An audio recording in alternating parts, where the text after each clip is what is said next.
Today, the man at the helm of the Bexar County Jail stepped down. And this comes just days after a KENS 5 investigation on jail spending. Eyewitness News reporter Aaron Wright met with Sheriff Salazar today about this move and what's next for the Bexar County Jail. Aaron. Guys, that is exactly right. Hogeland's resignation letter effective today says he's leaving BCSO for other opportunities. Today, the sheriff says he wishes him the best and will always support him moving forward. This morning, Salazar addressed the purchase of the chairs and says they are a necessary tool of the department. But the price point is concerning, totaling just over $54,000. The 69 chairs are for use inside the jail.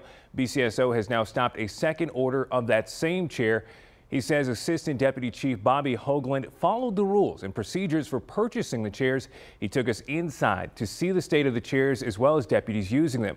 He explained a number of supervisors are still using old beat-up chairs. Salazar has proposed 2 new initiatives to shape morale and accountability within the department. First, he's looking to change recruitment standards and turn away any applicants with DWI or family violence arrests. Next, a unity of command effort.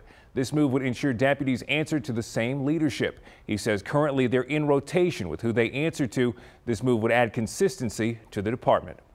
When it comes to discipline, when it comes to maintaining order in an agency, when it comes to maintaining the integrity of the cases that you're handling, to me it all comes down to consistency. You got to make everything as consistent as possible. So this unity of command is going to help us do that.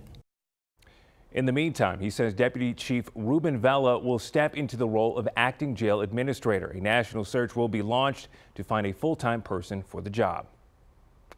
Now, tonight at 10, we've got to look inside the jail and what's facing deputies every day. A situation Salazar says can sometimes be toxic. Guys, back to you. All right, Aaron, thank you.